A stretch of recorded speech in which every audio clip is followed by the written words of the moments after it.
Hey everyone, it's Kirk McLean here, and you're watching Clay's Canucks Commentary.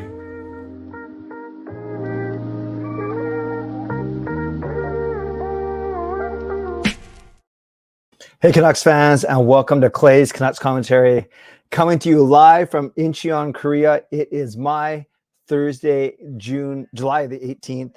It is your Wednesday, July the 17th. And as usual, Clay's Canucks Commentary is brought to you by Van City Experts Real Estate. I'm your host, Clay Emo Canuck Clay. Thank you for being here. And yes, I'm excited to do my second stream from Korea. I'll do a bit of just a smaller update on Jacob's bowling because I was just with you a few days ago. And then more importantly, or just as importantly, we'll talk about the Canucks and what the rest of their summer may look like, their roster decisions, and I'll definitely leave a lot of time for your questions at the end. So moderators, do what you need to do to keep this a safe and respectful place. Members, that's legends, Hall of Fame and franchise members, thanks for your support as always. And to everyone else, no matter where you're watching from, whether you're in my beautiful neighborhood back home of Steveston in Richmond, whether you're in the city of Vancouver, in the Lower Mainland, the province of BC, the country of Canada, the continent of North America, or anywhere around the world like I am. So is this what it's like when you try and, those of you that are in overseas, try and watch me at my normal time of 10 p.m. or 10:30 p.m., 11 p.m. Pacific? This is weird. It's like 2:30 in the afternoon here in Sweden. But, oh yeah. We're not in Sweden anymore. I've been talking about Sweden all day, and I'll talk about that in a second. In Korea, and that's, of course, my lovely wife, Gail. I won't show her because she's lying in the bed. She has clothes on, don't worry, but she is watching some of the live bowling that's happening right now, which unfortunately none of our Canadian bowlers are part of, but I'll get to that in a second as well. So no matter where you're watching from, thank you. You know how much I appreciate you. You know how much I don't take you for granted. I know that you could be watching anything else, doing anything else, getting ready for work, school, or bed, or all three, but the fact that you are here with me right here, right now, no matter where you are, whether you're in Sweden, which I thought I was in, or Korea, or back home in Vancouver, or anywhere around the world, thank you for being here. I appreciate you very, very much. So as always, this is how you can get involved today. You can subscribe to the channel so you get active in the chat section and get notified of my videos every day. You can like the video.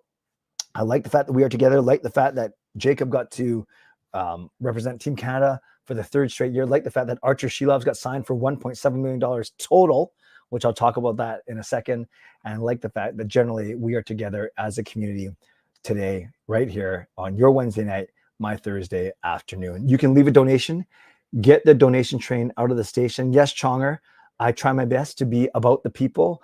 I presume LG means let's go as opposed to the electronics brand, but regardless, you can leave a donation and get the donation train out of the station, whether you donate in Korean won, which is 1,000 to 1. So basically, you want to spend $100, you're basically spending $100,000 here, which is a little bit misleading. You can gift a membership, you can buy your own membership, upgrade your own membership. I would love to give away memberships, but I give away all 10 of mine at the start of this month. You can use your monthly membership message, and yeah, I'm not posting this podcast. So, but if you're listening somehow on a podcast, no, you wouldn't be listening to this episode. But if you do listen to podcasts once in a while, you can also rate and review Clay's Canucks Commentary on your favorite podcast platform. And I'll reshare my big announcement in a few minutes. But basically, I announced that that I'm doing a 24-hour live stream in October on Thanksgiving weekend. But I'll get to that in a few minutes as well. So I am so glad to hear, so glad to see so many of you here with me today. Let's get going with today's show.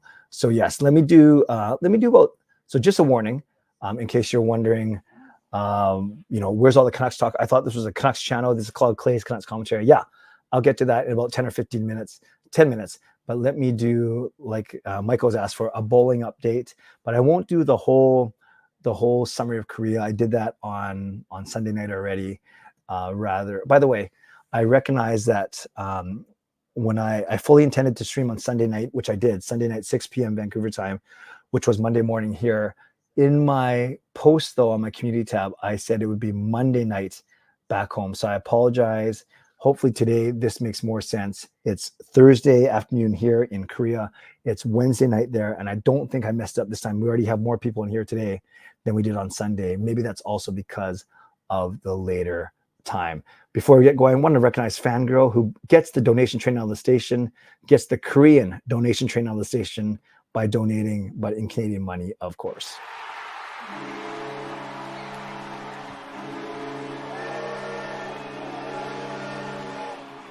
So Fangirl says, "Let's Go was watching Hamilton on Disney Plus when I saw the motif, or I think you meant notification. Thank you. So you sacrificed Hamilton for me, Fangirl. That is why you're a true Hall of Famer. Thank you very much for being here, for being such a great supporter, and for the donation. So let's give Fangirl some love in the chat for getting the donation train out of the station. Really appreciate you. All right. So I talked about my impressions of Korea in the last stream, that it's clean, that people are courteous, that that there wasn't a lot to do around our area because of where we were staying. So nothing has changed in that respect over the past 3 days. Had a massive Korean barbecue lunch. So if I have to run to the washroom or if I fall asleep on the stream, you know why. And the one thing that has changed about Korea, though, is we've had 2 days of severe storm weather. I wouldn't say typhoon or hurricane type weather, but pretty bad enough where they're sending warnings over the cell phone networks. So it's kind of surreal to be in a bowling alley and then all 200 phones go off with the same alert. So there's that. So a lot of bad weather, but we're hoping that it clears up so we can go to Seoul tomorrow. The tournament ends today, which I'll get to in a second, but we're going to go to Seoul tomorrow. Gerald in particular has been really good about getting me some recommendations of things and places to see. So a very quick bowling recap, and then we'll get into the Canucks. And I talk about the bowling because you guys know there's not a lot going on with the Canucks. Still going to talk about Arturs Silovs and the roster and all those things. But I know that not all of you are here for, and you're interested in my personal life as well. And you guys know that we're in Korea. So Jacob is bowling in the World Youth Championships. It's his 3rd year representing Canada. 2 years ago it was the Worlds in Sweden. Last year it was the Pan Ams in Peru because they alternate years. This year is the Worlds again, this time in Korea. First event was men's singles. Jacob was awesome. Out of 140 bowlers, the best 140 bowlers across the world, he came in 21st, averaged 220 in his games. He needed to be top 16 to make the match play, so we are so proud of him. Finished only 19 pins away from 16th, making the cut. So basically, at least this week, he was the 21st best bowler in the entire world for his age group, which is pretty cool. Then it was the doubles event, and unfortunately him and his partner Chris just had an off day. Sometimes it happens. You have your good days, your bad days, and they were nowhere near making the cut. And I think that's when I did my first stream, was after the Sunday, was on Sunday night after those 2 events. Since then, over the past 3 days, there's been 2 more events. The first one was the men's teams. They were awesome. The 4 boys together, they came in 7th in qualifying out of 40 countries. So they easily made the top 16. And then in match play, unfortunately, they went 3 and 4. You probably had to go 5 and 2 to make it through, but they only went 3 and 4. So their bid for a medal ended in the top 16. Still very proud of them. And then yesterday, you guys, heartbreak. It was mixed teams. So they basically took the 2 best girls and the 2 best guys from Canada, put them together, and then the other 4 played in the morning. They did okay. But then Jacob's team, top 16 went. Again, 40 teams. They were 7th, 5th. They were bowling so well. Jacob was the anchor, the captain. He was doing so good. Then going into the final game of qualifying, they were in 10th place. And then all 4 of them, unfortunately, had a really bad game, missing easy spares. They shot a 145, which dropped them all the way to 20th. You guys, it was so heartbreaking to fall from 10th, what we thought was comfortably in the cut, all the way down to 20th. So unfortunately, they missed the cut. They were so disappointed, and it was unfortunately a bad way to end the tournament. The coach was great. Jacob and his teammates, they're all fine from a standpoint of being together, not blaming anyone, because you can't blame anyone in a team event. And like I said, that last game, they unfortunately all played badly. But it was just a rough way to end the tourney. Who knows? But how well they would have done if they made the cut in the top 16. But this team they were flirting with top 7 all day. So to not even make the top 16 at the very end, unfortunately, yeah, that was a bit disappointing. So it's the finals today. Everything from ladies finals, singles, men's singles, ladies doubles, men's doubles, then ladies team, men's team, and then finally the mixed team, the one that Canada could have done really well in. So I had Sweden on my mind because Sweden is really good, especially on the men's side. The US is in a couple of finals. Singapore is in a couple of finals. Korea and a couple of finals in Malaysia. I say those are the 5 top teams. There are a couple of Czechs and Germans in there as well. Unfortunately, no Canadians bowling today, but we still have our wrap-up banquet tonight. Then the entire team flies out tomorrow. We're going to explore one day in Seoul. Then we fly out of here on Saturday back to the Philippines, and that is our itinerary. So I'll say this, and then Shannon, I will acknowledge your donation in a second, Shannon. So proud of Jacob, so proud of the team. As parents, Gail and I experienced the ups and downs, the stress, the highs, the lows of a week-long tourney. And we're just cheering from the sidelines. I can't imagine what it's like to be a high level, high performance athlete at an elite level, top in your country in something. To be the best in your country in anything, like maybe I'm the best at I'm not the best in vlogging, but to be at the best at anything, that's pretty cool. But to represent your country while being the best, very proud of Jacob, despite no one on the team coming home with medals, because you are going against people that are just as good as you from all around the world. So I'll have more reflections on this, probably do a couple of vlogs about it throughout the summer. But in general, very proud of Jacob, very proud of the team, and very, very happy to be here. I'm going to tell you one other funny story about the bowling, and then we'll get into the Canucks. But I want to first acknowledge this wonderful donation from Shannon. Thank you, Shannon.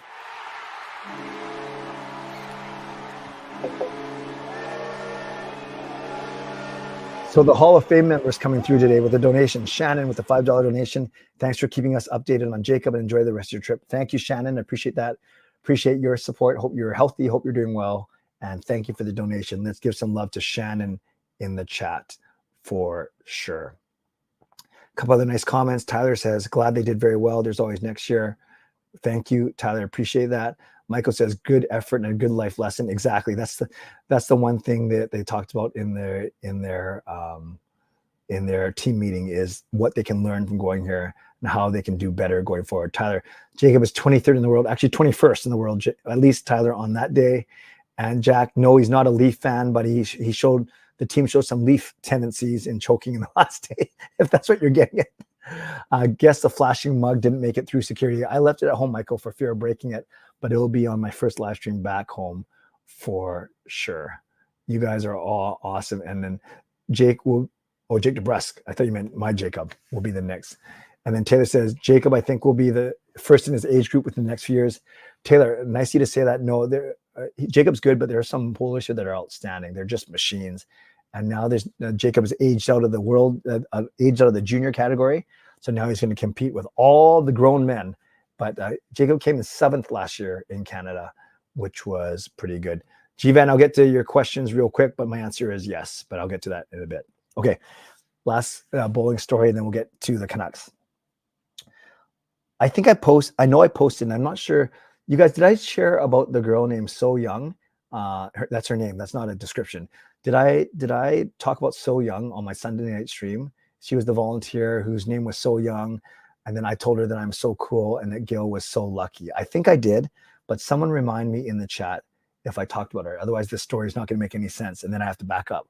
But if I did talk about her already, then this is going to make a lot of sense.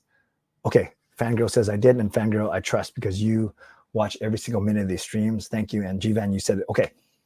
So I met this wonderful volunteer named So Young. She was volunteering as an interpreter for the entire tourney. So because her English was very good, she studied in Vancouver for 2 years recently. So her English was good. She liked Vancouver. So naturally, she got along really well with Gail, with me, with Jacob, with our entire family. Anyways, when she told me her name was So Young, I said, you can call me So Cool. You can call my wife, Gail, So Lucky to be married to me, of course. I think she'd disagree. But yesterday, So Young hands me a package and she says, I got you a gift. And I opened it, and look what she gave me, you guys. She gave me a shirt of our picture on it. And then on the bottom, it says, So Cool. That's me. And it says So Young. That's not how you spell her name, but that is obviously her. So it's the only, I had to get approval from Gail that I'm allowed to have a shirt with another woman on it. But yeah, it's pretty cool how I said, how'd you get it so fast? She said she ordered it online and it came on time, which is pretty cool. And the other thing is she asked Jacob, because she wanted to keep it a surprise for me. She asked Jacob what size I wear. And then Jacob said to her, how do the sizes fit here in Korea? And she go, do they err on the size of, do you go bigger because the sizes here are smaller, if that makes sense? So they end up giving me an extra large shirt. And I'm happy to say it's a tiny bit big on me. It's not like skin tight, thank God. So it's a tiny bit big on me. But I will figure out a way to wear this, maybe on a couple streams, maybe as a nightgown. We will see. But yes, pretty cool that I have a shirt with my new nickname. I should call this the quadruple C. Cool Clay's Canucks commentary. That's what I'm going to call it.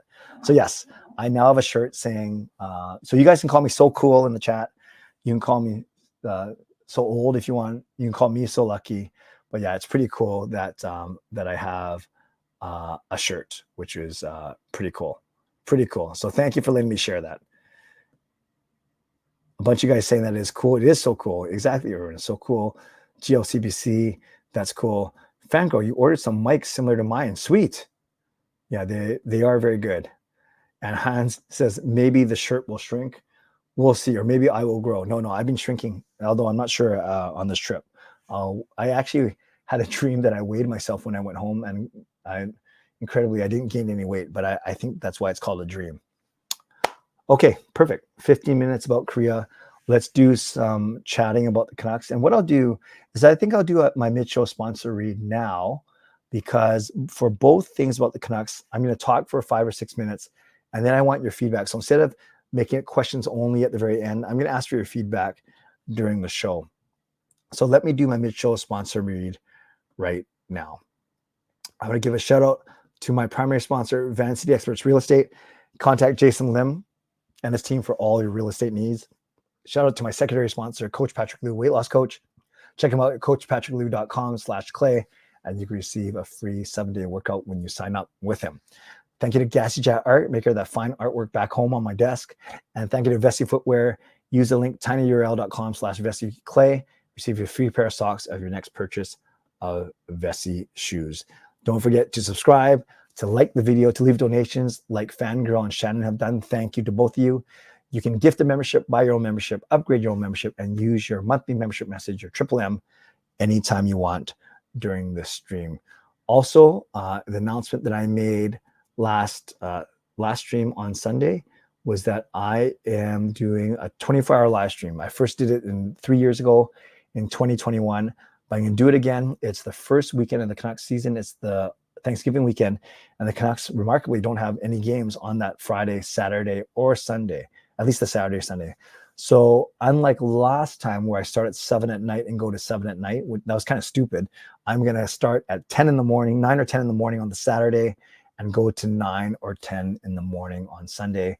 That way I have all Sunday and Monday, Thanksgiving Monday, to rest if I need to. Thanks, Coach Rob, for pointing out that it is indeed Thanksgiving weekend. Yes, I was aware. That's part of the reason why I actually picked to do so. So I've already lined up some guests, and I'll be building that agenda out. I have 3 months to build that schedule out. So I hope you guys join me for that in October. But I'll be sharing a lot more about that as we get closer. Tyler, I'm not back till second week of August because I'm going to the Philippines after this. All right, let's talk about the Canucks.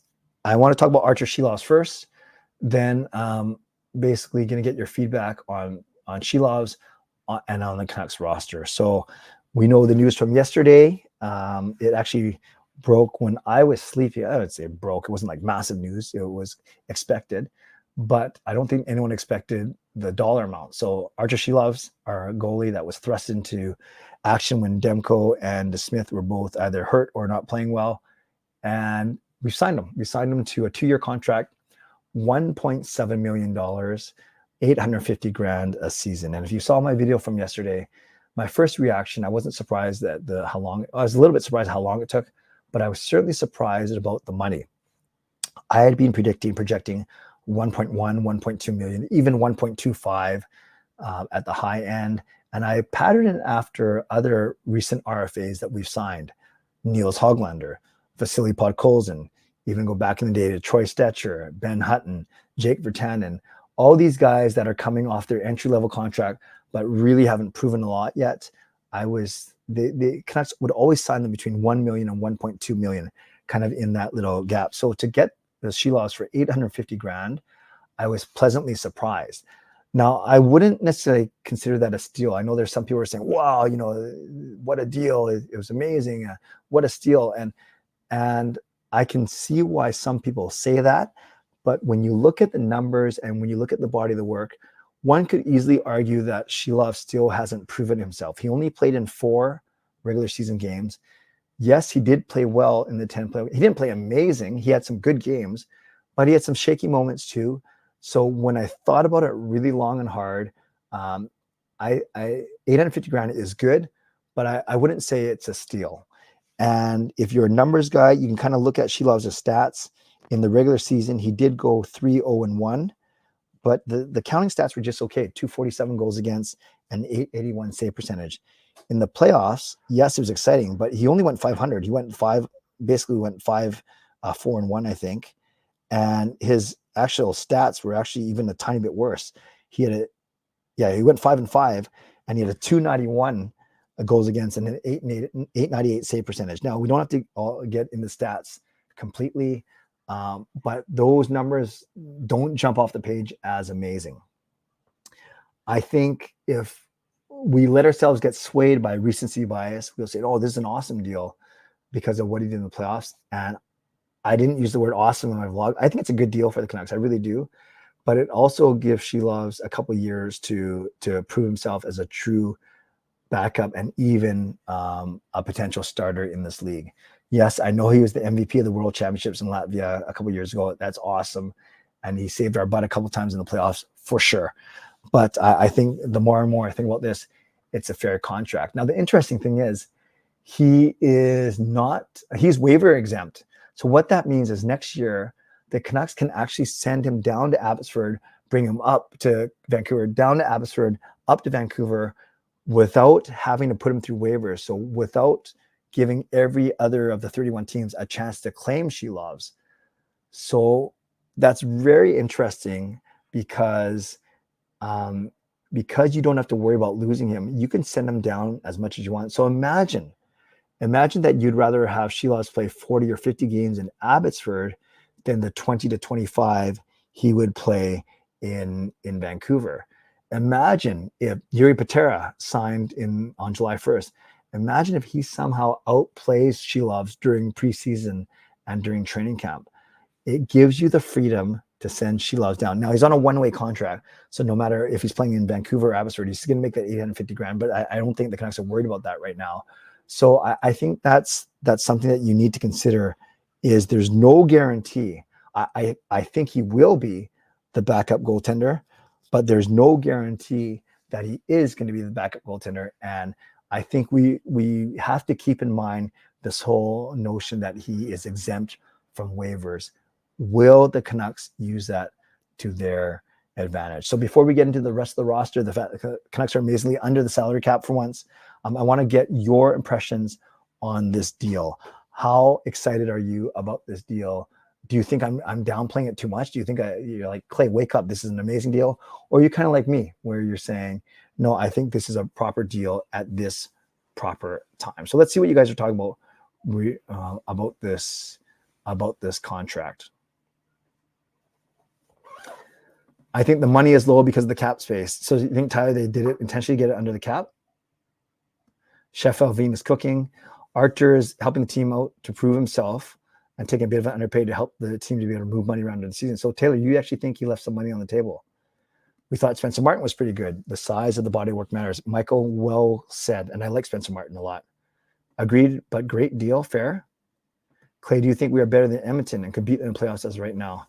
Like Edmonton's forward group a little bit better. I like our defense better, and I like our goaltending. So I can't guarantee that the Canucks would win, but I think the Canucks will be battling Edmonton all season for the top of the Pacific. Do you see a late summer free? I'll get to that actually in a bit, Cody. I want to just talk about Silovs right now.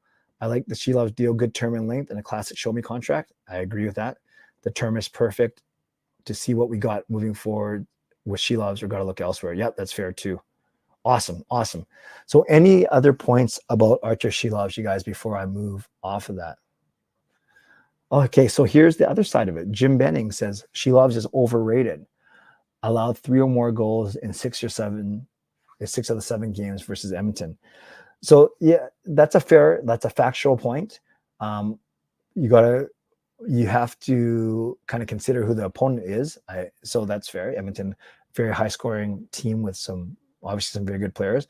But yeah, I think this is kind of the flip side of anyone saying that this was a steal or an amazing deal. Is some people simply aren't sold on Silovs yet, and that it's absolutely fine. It's funny, as the summer went on, I was a bit worried that maybe Silovs' camp was asking for too much money, but obviously that turned out not to be the case.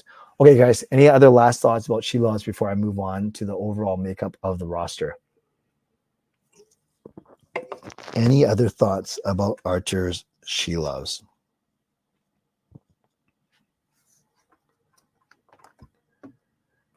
Cody says Silovs' contract is a steal. Point shots are a weakness somewhat, but nothing that can't be improved. That's fair. I'm sold on Silovs, but definitely was shaky at times. That's fair, Tyler. Jim saying, not saying he is bad, but I feel people value him way too much. Mainly those who were saying they should trade Demko. Yeah, Jim, I would agree with you on that. Like to say trade Demko now because we have Silovs, that's insane. Like to me, that's probably too strong a word. That doesn't make sense. So because Silovs still hasn't proven that he can do it over a whole season, and Demko's contract is amazing. So Demko at $5 million for 2 more years, plus Silovs at $850,000. So you're basically a Vezina candidate, finalist, and a strong backup for under $6 million, less than Jacob Markstrom, John Gibson, what other starters are making in the league. Yep, good points. You guys are all making good points that you usually do. Oilers rang up Ottinger pretty good, so if that's a comparable, that's favorable for Silovs. Another 2 years of working with Ian Clark, good point. There we go. We have Ian Clark. If Silovs had better numbers stats-wise, like it could have been an offer sheet, or had we beaten Edmonton, some team would have, in my opinion. Yeah, I mean, it's kind of interesting, right? If we had beaten Edmonton, if his numbers were better, offer sheets are so rare, but then the compensation, the penalty wouldn't have been that much. And then Bar Out is saying not only is Silovs overrated, Canucks are overrated. Okay, friends. So with signing Arturs Silovs, the Canucks, including Tucker Pullman, are somehow under the salary cap by $166,000. So if the season started today, we could argue the roster would look like this: Pettersson, Miller, and Besser. And I'm just going in order of contract, salary cap, salary hit. Pettersson, Miller, Besser, DeBrusk, Garland, and Joshua. That might be your top 6, actually. Heinen, Bluger, Suter, Sherwood, Hoglander, Podkolzin, Nielsen, Field, Giuseppe. So there's 14 forwards right there. You could argue that there's 7D they're going to start the year with: Hughes, Hronik, Susie Myers, Desharnais, Forbert, and Juleson. And then that means Pullman's still on this roster, but on IR. And then Thatcher Demko and Arturs Silovs as your goalies. That means Ekman Larson and Mikheyev still on the books as part of buyouts and retained salary. Now, I'll try and explain this as simply as I can, not because I don't think you're smart enough, or nor do I want to insult your intelligence, but I always trend to presuming that people don't know certain things. That's part of this community, I think, is trying to explain things in a simple matter. So this is why the Tucker Pullman $2.5 million long-term injury reserve versus injury reserve is so important.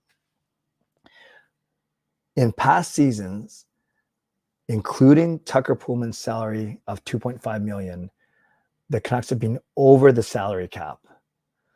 So if you're over the salary cap, on one hand, you don't have to count Tucker Pullman's money, but on the other hand, because he's on LTIR, but on the other hand, because you're using LTIR, you don't get to what we call accrue cap space. You don't get to add every single day a bit to this pot that you can use at the trade deadline. So just imagine that the past few years, we haven't been able to accrue any savings because we've been over the salary cap with Tucker Pullman. This year, if the Canucks don't do anything else to their roster, and that's a big if, including Tucker Pullman's $2.5 million, they're actually under the salary cap of $88 million. They're under the salary cap. So what that means is however amount they are under the cap, they get to accrue. I don't know what the formula is, but they get to basically have this pot and they keep adding to it every day of money that then they can use to go out and sign new players or trade for new players at the trade deadline and help with their contract amount. So that's the importance of being under the salary cap with injured guys on IR, but not moving them to LTIR. So I wouldn't say it's certainly not a bonus to put guys on LTIR, but there's a mechanism where you don't get penalized for having Tucker Pullman on your roster, even though under contract, even though he suffered a career-threatening concussion like that. That's not Pullman's fault, and that's not the Canucks' fault. So technically, you're allowed some relief from a standpoint of you can go into LTIR, but the penalty in doing so is you can't accrue cap space. So if the Canucks want to have those savings and accumulate those savings throughout the year, then they do not want to go over technically $85.5 million, because then you add Tucker Pullman's 2.5 and you don't want to get to 88 million. So I hope that makes sense. That's kind of the easiest way to explain it, is that's the advantage to being under the salary cap, including Tucker Pullman. So now that I say that, I'm going to say one other thing. Let's go with that first, and then I'll end off by talking about potential lineup. So my question before we get into potential lines and D pairings, which I think is going to be easy. The D pairings are set, I think. But before we get into potential lines, I want to know from you is, do you think the Canucks are going to make more moves in this summer? Or do you think the Canucks are going to do what I think they're going to do, is start the season with this roster, and then like they did last season, trading for Nikita Zadorov, trading for Elias Lindholm? Do you think they'll make some trades mid-season? And there's always this variable of a PTO or a late summer signing like they did with Pia Suter last summer. So there's a lot of different ways we can go. But my question to you, you don't have to ask me. My question to you is, do you think the Canucks are done with their roster moves until training camp? Let me know what your thoughts are in the comments. I'll try to highlight some of these things. Demko will cost $8 million as a UFA. Don't trade him. Take advantage of his deal. I'm with you. Let's talk for sure. Yeah, Michael, I use Puckpedia. Feel bad for Pullman. Yeah, no, it's really, really too bad.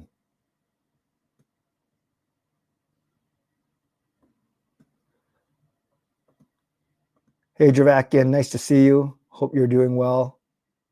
Hello from Korea. Trying to get his comment up there. There we go. Nice to see you. Pullman is a decent player, but feel bad for him. Yeah, it's really too bad. It wasn't his fault. People went on Cat Friendly multiple times a day to get disappointed and realize it's gone. Yeah, can't go there anymore. Adam, glad you're here. The Caps ruined hockey for everyone. I think that's a little bit dramatic. Oh, man. Yeah, interesting. I'm glad you guys got the notification, Fangirl. I did put it on my community tab, but I didn't think to go and announce it anywhere else. So I'm not sure if the community tab messages get to you guys too. Michael says, at this point, Clay is more valuable to the Canucks than Tucker Pullman. Man, if I could give donations back, Michael, I would give some love to you. Thank you, Michael. You think Clay Canucks would sign another D-man via PTO? That's interesting. Yeah, I know Barry's out there. We'll see. I don't know if Barry has any good games left in him, though. But yeah, that is an option as well. I kind of think they're going to stick with who they got, though. Keep the cap open and go big shopping at the deadline. Sign Clay 3 years at 5.25 AAV. Dravakian, that's probably like $5.25, right? Not 5.25 million. I'll take it. Dravakian. Thank you. Pullman situation is like Sutter. Pullman with headaches. Sutter with post-COVID problems. Yeah, and then yeah, it's tough.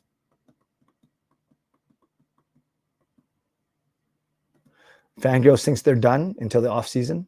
Sorry, they're done for the off season. Start the season with this roster, but feel if they could sign someone, it's going to be Daniel Sprong. Yeah, he's out there too. Under the table handshake deal with Besser, trade him at the deadline, and then re-signs with the Canucks in the offseason. I thought there was a rule, Michael, against doing this, but maybe they've rescinded that. But I'm pretty sure there at least used to be a rule where you couldn't do that. Yes. So what was my question? Are they done? I can't remember if I asked, are they done dealing or will they make more moves? But whatever it is, Simon answers yes. You think Pullman is a talk-it type player? You know, I honestly can't remember how Pullman plays. Like it sounds so bad. I do know he was kind of mistake prone. I don't think he's as good as Carson Soucy. So it's hard to say if he's a talk-it type player, but unfortunately, I don't think it matters, Edwin. Thanks, Taylor. Happy to see that you're happy. Yeah, DeSmith was preseason trade too. The guy who owned Cap Friendly for sure is a sellout. Well, if he made a lot of money, you can't really blame him. I think that Canucks will start the season with this roster, make trades 2 to 3 months in. That's fair. Michael says there's got to be a rule against that. A lot of what to do with this roster would totally depend on our standings and injuries at Christmas, then at the Four Nations break. That's fair. That's fair. Angela still says still need a right-hand defense. Adam says hello to Shannon. I see a late summer free agent signing much like Suter last year, but yeah, mid-season trades is probably what they'll do much like last season. All right, very good. My last thing I want to ask you, don't type them out just yet because, or you can start typing them out, but don't press enter just yet. Let's presume the goalies are set in Demko and Silovs. Let's presume for now that our D pairings are set in Hughes, Hronek, Susie Myers, Forbert, Desharnais with Juleson as an extra. Let's not use Di Giuseppe and Aman as our top 12. Let's say there are 2 extra forwards. So what would be your ideal line combinations? And I have a couple scenarios for you. So remember, we're using Pettersson, Miller, Besser, DeBrusk, Garland, and Joshua, Heinen, Bluger, Suter, Sherwood, Hoglander, and Podkolzin. Just work with me here. For simplicity, we won't use Aman and Di Giuseppe. One part, you can go with how they ended the season and keep Suter with Miller and Besser. And then you could go Petey with the 2 new Boston guys. You could go Petey between DeBrusk and Heinen, Bluger or Suter with Garland and Joshua on the 3rd line, and the other one of Bluger or Suter on the 4th line with Hoglander and Podkolzin. You could do that. You could go Suter, Miller, Besser. You could go DeBrusk, Pettersson, and Hoglander, because Hoglander did play with Petey with a lot. Again, Bluger or Suter with Garland and Joshua, and the other one of Bluger or Suter then with Podkolzin and Sherwood. So that's having Hoglander play on the 2nd line. And then I guess I messed that up. Let me start again. I should have written this up, but I got this now. You can start with Suter, Besser, Miller, Petey with the 2 Boston guys of Heinen and DeBrusk, and then you'd have to then go Bluger between Garland and Joshua, and then either Sherwood with Podkolzin and Hoglander, or that's where you bring Niels Aman as a center. But Sherwood can play center. He just hasn't played it a lot. You could keep Suter with Miller and Besser, and then have Hoglander, Petey, DeBrusk.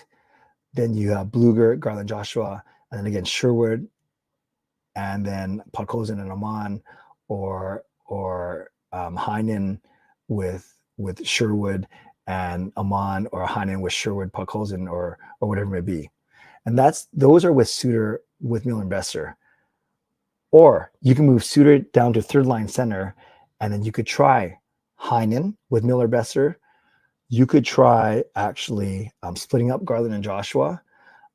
I think that the most interesting thing to me is, would you try Pettersson between Garland and Joshua? If you try Petey between Garland and Joshua, then you have to move DeBrusk up to Miller and Besser.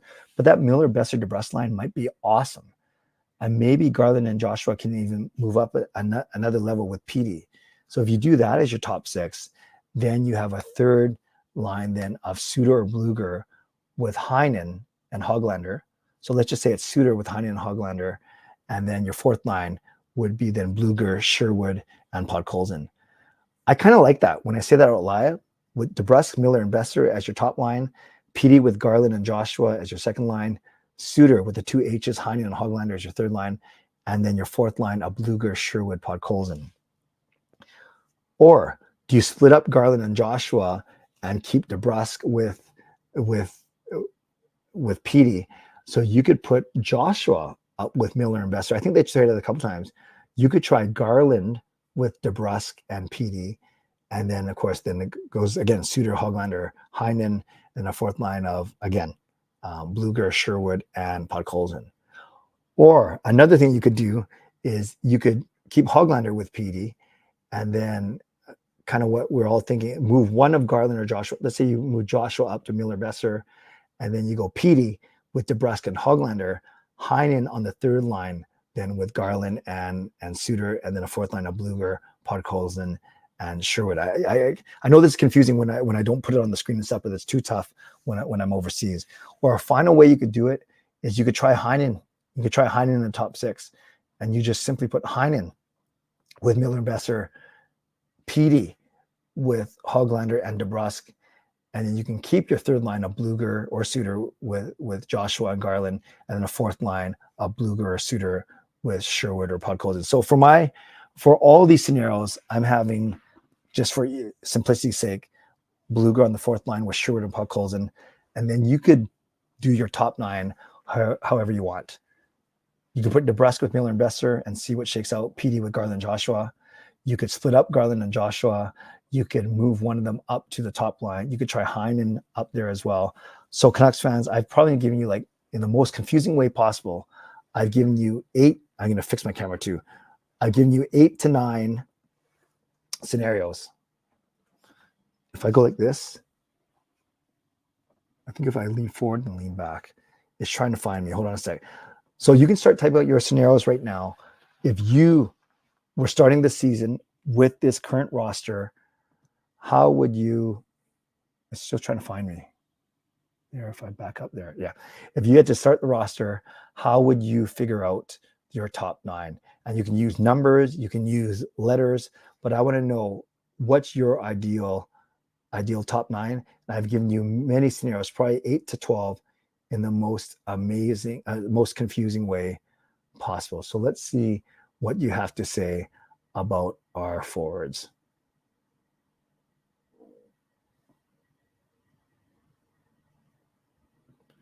Heinen, Pettersson, and DeBrusk. So you, Angelo, you have Pettersson between the two ex-Bruins. That's fair. G-Van says Hoglander, Pettersson, DeBrusk, Heinen with Miller and Besser, Joshua, Bluger, Garland, Podkolzin, Suter, Sherwood. Yep, that's very similar to, yeah, that makes sense to me. Jervakin agrees. Yeah, sorry if my screen was blurry for the last 3 minutes, guys. I didn't even notice. I was too busy trying to figure out different scenarios. Take care, Adam. Joshua, Pettersson, Garland, DeBrusk, Miller, Besser, Heinen, Bluger, Sherwood. Joshua, Pettersson, and Garland. Yeah. DeBrusk with Miller and Besser. Yeah. Bluger with Heinen and Sherwood. Hoglander, Suter, Pod. Yeah, the Hoglander, Suter, Pods, is that too young of a line? But I hear what you're saying, for sure. Blurry with Blurry and Blurry. They'd be really good. Love the idea of DeBrusk, Miller, Besser, but you got to sprinkle some love on PD. Not sure that Garland and Joshua are the answer. I know that Pettersson and Garland have played together for a few minutes, sometime. They don't seem to be the most effective together. Great point. Flexibility versus stability. Yeah, Tocchet seems like I don't know. I've always thought coaches move away from lines too quickly. Start PD with DeBrusk, and if Joshua and Garland are clicking without him, are clicking with PD, move DeBrusk to Miller's line. Yeah, you know, if you, this isn't the proper way to do it, but if you go with the top 6 highest paid forwards, it's indeed whatever order you want: Pettersson, Besser, Miller, Garland, Joshua, and DeBrusk. So is that the top 6 you use? And then you move Heinen and Hoglander down to your third line. It'd be nice to have some options through each line now.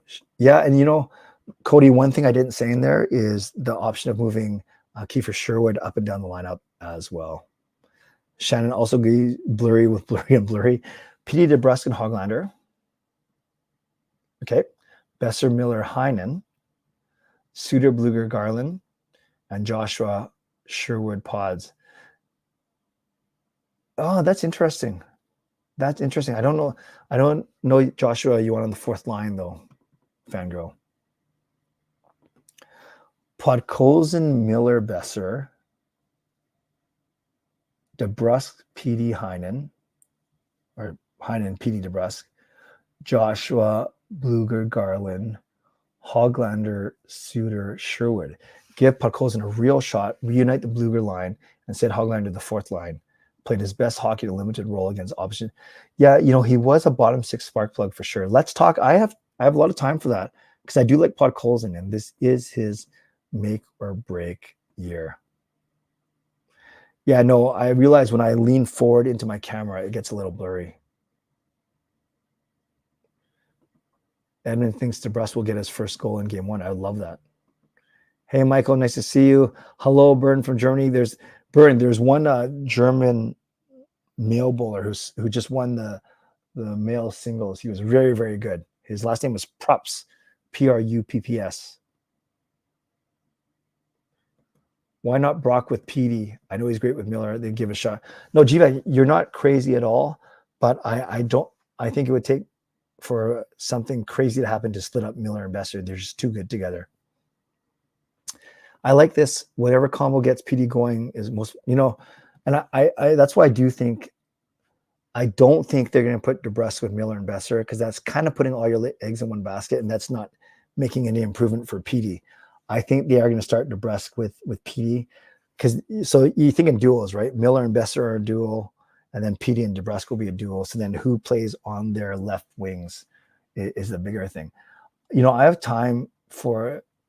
I don't mind splitting up Joshua and Garland. That it's there. You can always go back to it. But why not either Joshua or Heinen with Miller and Besser and Joshua or Heinen with PD and DeBrusk? Taylor Betts with Fangirl and Shannon. I think that'll be a very aggressive line. Would do well in the corners, win a lot of battles for us. Got to get PD off to a hot start. Podkolzin as a trade chip. SK, I don't think he's got any trade value. I really don't. Unless you're saying play him up a little bit. But and I love Jack Guy's name. I think that's how you say it, right? Jack Guy, even though it's spelled nothing like that. Maybe if you say it backwards. But I like Podkolzin, and at the same time, I don't think he's got any trade value right now. We'd be the worst fourth line in history. Fango, that was good. That was very self-aware. That was good. Sherwood is going to be sneaky good ad. Yeah, I hope so. He was certainly tough to play against. So Shannon says putting Joshua, PD, and DeBrusk. I have no problem with that.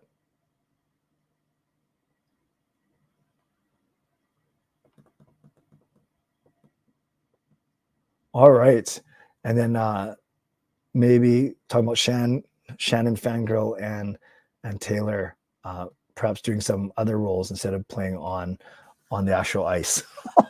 That was pretty funny. Okay, let's go. Last 5 minutes. Your questions to me about anything. It can be Canucks related. It can be career related. It can be So Young related. Whatever you want. Last 5 minutes.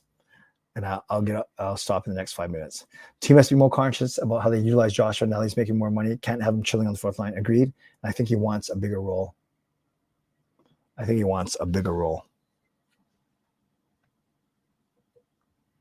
Good questions today. Erwin, I do think the D is pretty much set. They've been talking up Desharnais like they want to work with him. They like Forbert. Think of Forbert as Ian Cole, leadership, stability. So I think they're set. Could they go DeBrusk, PD Besser, Miller, Joshua, Garland? What else we got? Oh, I missed it. Heinen, Suter, Sherwood, Podkolzin, Bluger, Hoglander. Mainly you get PD going. I feel Miller on his own can drive a line. Yeah, the PD Besser, they're kind of streaky though, but I kind of get your thinking there. Yeah, did Miller play between Garland and Joshua a little bit? I'm not sure how well that worked. Let me know. Let me know. Pain in the butt, skill too fast. Yeah, you're talking about Sherwood. That's awesome. SK says Heinen, Miller, and Besser, DeBrus, PD, and Lekar Mackey, Joshua Cedar, Garland, Hoglander, Bluger, and Sherwood. So Podkolzin is not in this lineup, and there's a lot of high hopes for Lekar Mackey. I have high hopes for him too. Just not sure if he's going to be this year, but I think it'd be amazing if he can become a breakout star this year. Joshua, PD, and Besser, perhaps. I've tried shrimp chips and everything, but not turtle chips yet. Michael, do you agree? I mean, do you recommend it? How's the local Korean food compare to Vancouver's Korean food? To be honest with you, Chong, I don't eat a lot of Korean food in Vancouver. The local food here, like every place is either a Korean barbecue place or a ramen place. And I'd say the taste probably here is it's equivalent. Like, to be honest with you, I don't know if I'm eating like super good Korean food or if it's just average Korean food, but I'd say the taste is comparable for sure. And I'd say you could find some pretty cheap food here. So overall, things are a tiny bit cheaper here, just a tiny bit. Like a simple thing like a can of Coke in a restaurant now here is still only $2, where I think at home you're paying $2.50 or $3 in general, right? For not the Caucasian places where you can get refills, all you can drink. But for the Asian places in Richmond, I know they're charging like $3.50 for a can now, where something like this is $2. So I think it's generally a bit cheaper here, and the taste I think is comparable. Which signing will Boston regret more? The Lindholm one, and I have nothing against Lindholm, but between those two, I think Zadorov was going to bring more bang for the buck, literally and figuratively.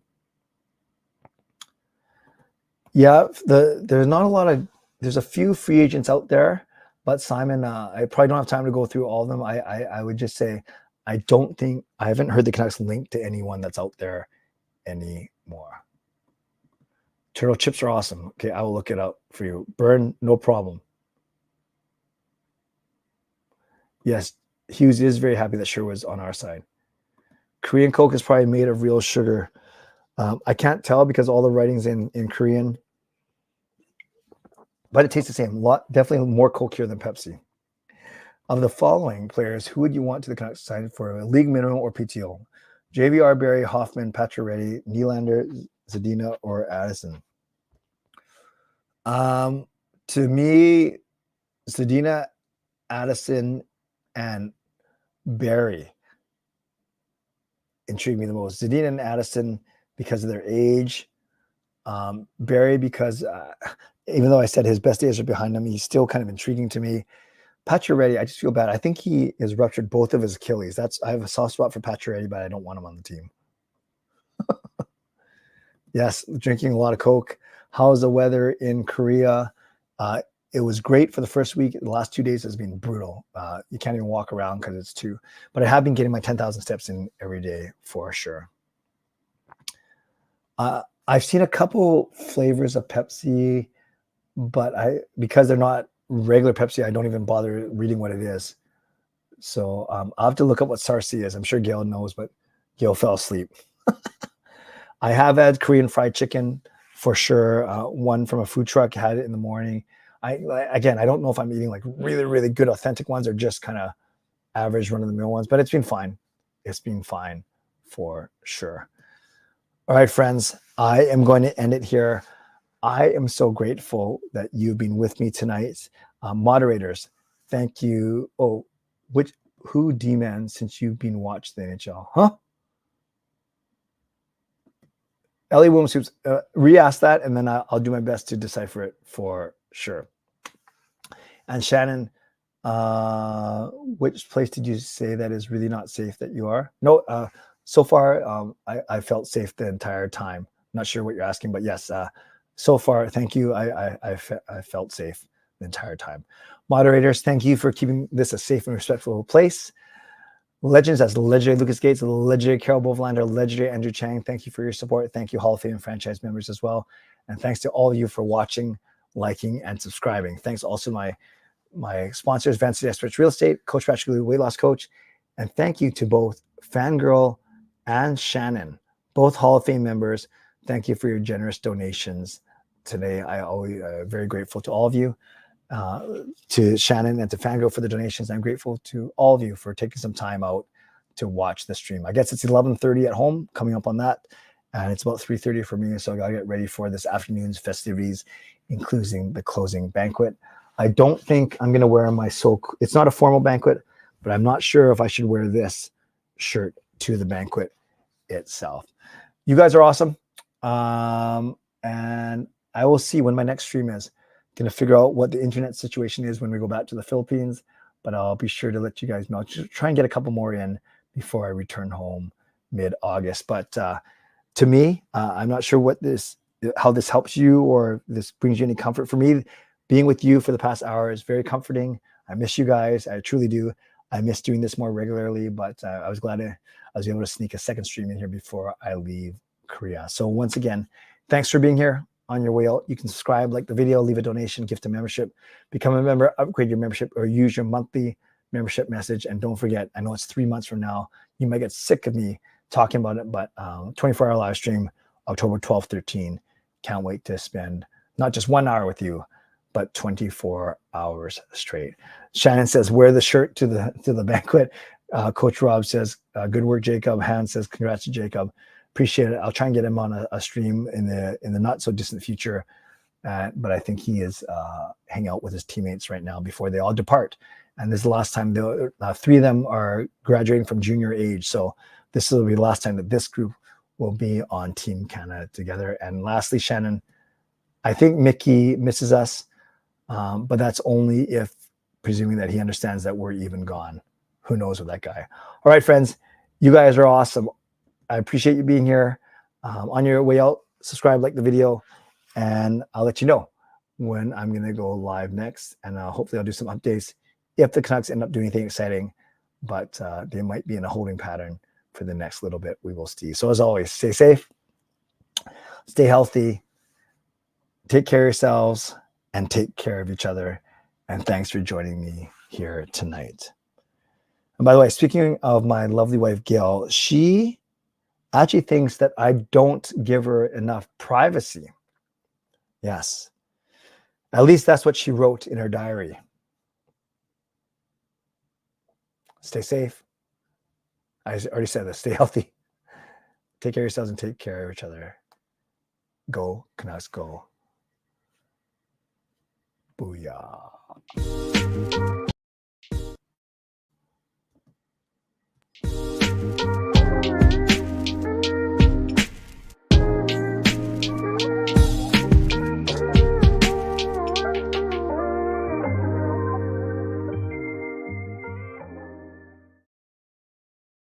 I'm going to watch it.